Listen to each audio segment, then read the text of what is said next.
Hi, I'm Lou with another episode of My Car Story. And today we're out in Carlisle, Pennsylvania at the Chrysler Nationals. Come on out. It's a great show. I met Terry. Terry, what's your last name? Hey, Terry Bosserman. Now, one of the things you know is, well, I enjoy the Viper, and hopefully you do too. That's why you're watching this video. Now, I fit perfectly in a Viper. How do you fit in a Viper? Very carefully. Very carefully. All I've right. been driving it for 22 years. I fit. If you want to drive it, you fit. Okay. Actually, when they built the 2013, the engineers called me and said, how do you fit in your Viper? And then when they built it, they said, we're calling it the Terry Bosserman interior. Is that right? They moved the seat back. Is that so right? People like me can fit. Freaks like me can fit. There you go. So Terry, what did you bring today? A 2010 final edition Viper. A final edition 2010. Of course, we know they came out with a few more later. But also, how many Vipers do you have? 5. 5 Vipers. So we've got the right guy. They make the interior after him. Terry, let's take a look at our featured attraction. So come on back with me. Yeah, sure, no problem. And let's start with the nose. Okay. We'll take a look at that in your rearview mirror, and that's the snake that's gonna bite you. Yes. That's a good look. Yes, it is. Pretty aggressive when it's in your rearview mirror. Oh yeah, You don't want it there. That's wonderful. Now, right off the bat, I see some cues that I'm interested in. Okay. Now, the carbon fiber splitter, did that come with this car, or was that an aftermarket? No, that was an after. Got it. The car was a magazine cover car, and after it got done with the photo shoot, I've added things to it. Okay. So I tinted the windows, put the spoiler on it, put the splitter on it. So it has. The point is, Viper enthusiasts will know that it looks like an ACR at first glance, but it is not an ACR. It's not an ACR. Okay. So it's a Viper with ACR accents. Yes, I have all my other Vipers never had this kind of stuff, wing and that, and I said, hey, I'm going to make this one a little different. Yeah. And that's why I winged it and put the splitter on. I thought it just looked a little more aggressive. It definitely looks pretty cool. So let's take a look at our all-important badge. Now, Wyatt, here's a guy with 5 Vipers. Why did you need to pick up, at the time, the final edition? Because we were very active in the Viper Club with National, and they kind of said, hey, we're not building them anymore. If you want another Viper, this is your last shot. So I ordered it, called the dealer, and he said, guess what? I got another surprise for you. It's going to be a magazine cover car for Road and Track in 2010, and away we went. And the interesting thing, too, the Viper exhaust is black. Sometimes you see chrome tips on them. That's actually aftermarket. Yes. Which tips. I put on my other Vipers.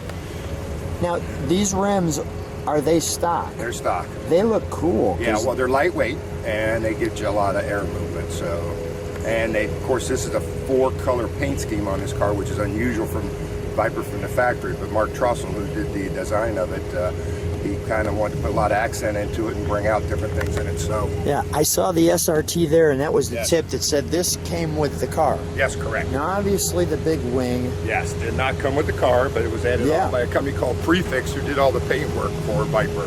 Now, you've got a position. Your car comes out of Ohio. Yes, correct. What's your position there in Ohio?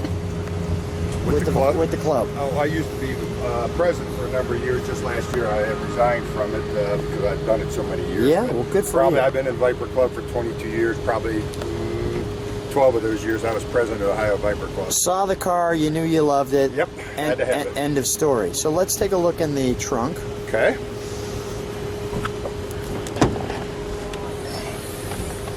We've got the fire extinguisher, the SRT hat, and now let me take one step back. So that's your Viper trunk. Believe it or not, there's some space in there. There is. You can put a set of golf clubs in there. And this big hump is because we've got massive wheels that... And the fuel tank's right there. And the fuel tank. Right. So the battery's under there, and then the fuel tank's under there. Battery's here, fuel tank here. Yes. Got it. Okay, so let's close that if you would, please. Thank you.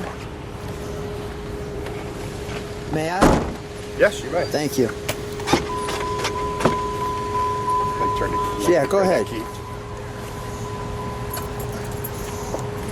Okay. So one thing right off the bat with your Viper that I see that makes your Viper different than most Vipers is the entryway. That is a custom piece. That's a carbon fiber piece. Because usually when you jump into a Viper, number one, they don't have a piece there based on what year you buy it. And then secondly, you have to order something like that. Now, was that an order that came with this car? No, it's an aftermarket piece that I ordered. I put it on all my Vipers so you don't drag your feet across it. Plus, it makes it look a little cleaner. Well, not only that, but you actually had to get it custom done with final edition. So exactly right. They only made so many final editions. So let me step back, give you a flavor of the cockpit that you'll be getting into, because that's exactly what it feels like. That's what most people, when they jump in and they've never been in a Viper, they said that's what they think they feel like. And when you jump in a Viper, it hugs you. Yes, it does. You're not moving around in the seat. No.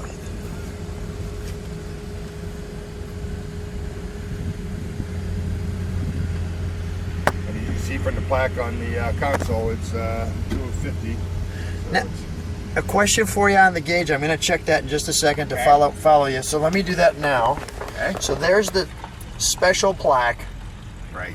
250. And we'll highlight it that way. Everything in here I see is stock. No, the actual black and red gauges, color, that's all special for this. They don't normally do. They don't usually color code them. So I was just going to ask you that. So this car, they did red and black them like that. Correct. You see all the trim is stitched with red, and so they did that to blend everything together. 6-speed. All Vipers are manual. Yes. Yeah, and I'm just making sure that we get the sun out of that, because we've got it facing the sun. We've got our wipers here and our light stock. No cruise control. Here. Your foot's the only cruise control you got. And the all-important atomic batteries to power, turbines to speed. Start button. There you go. Let's take a look under the hood, shall we? Okay, sure.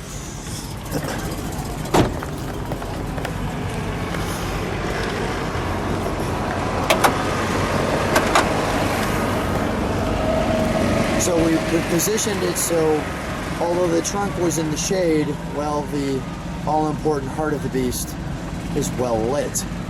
Now, one of the things with the 10, starting in, I believe it was 8, 9, and 10, is the V10 with the 8.4, an upgrade from the 8.3. That's correct. All Viper valve covers are red in memory of the first 1992 Viper. So, as we look this one over, share with me who we have here, because we have some people that are important to that car. Yes, they've all signed my valve cover. I know them personally, but Ralph Giles is the first one, head of Chrysler Design. Very enthusiastic Viper owner himself. Likes to race them. Likes to race them, and for an executive at Chrysler, we all love him.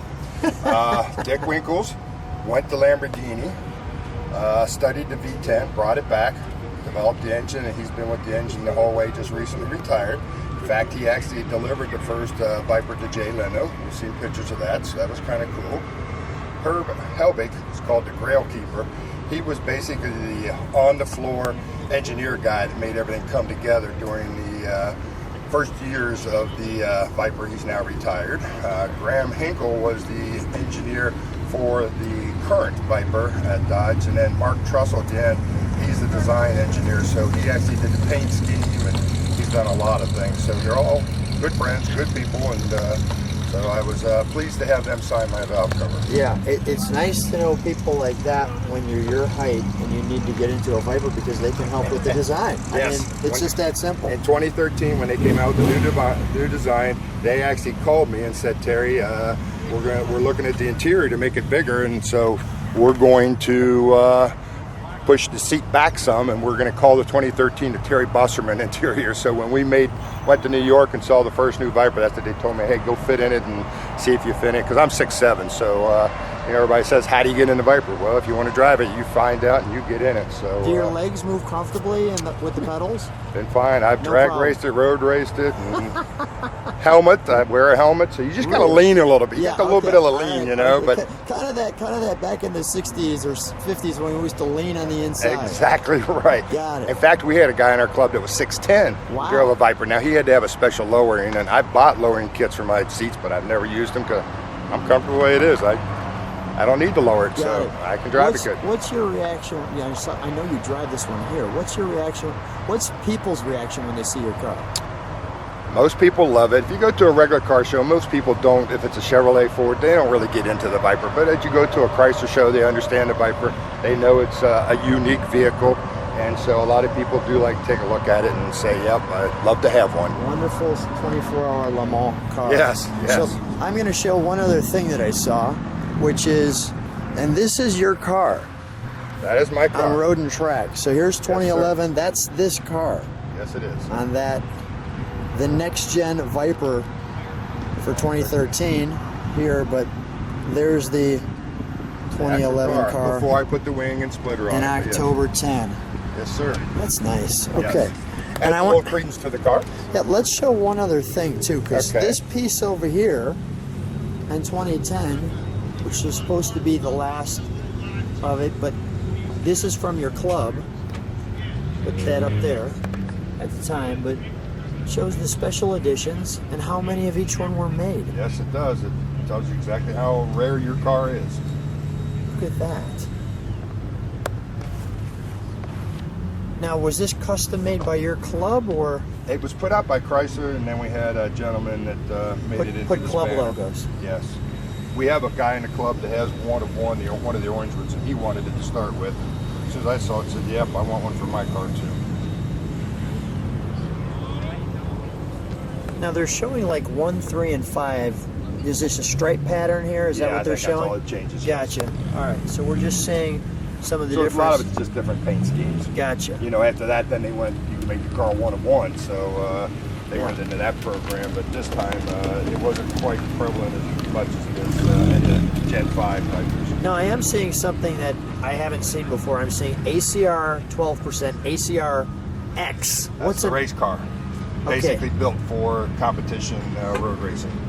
You could order it right from the factory. And is there anything different in the motor? It's still the same. I think it's still the same 8.4. motor. Yeah. So the interesting thing is whether you have a Roadster, a Coupe, an ACR, or an ACR X, it's all the same 8.4 because the thing is just that you can take a look. It fills up the whole engine. And I just want to share with people too, if they actually look at the Viper, one of the unique things and one of the reasons why it's such a track car is look at the front axle. And you can see it's all, so I think it's sometimes called a front engine, mid-engine car.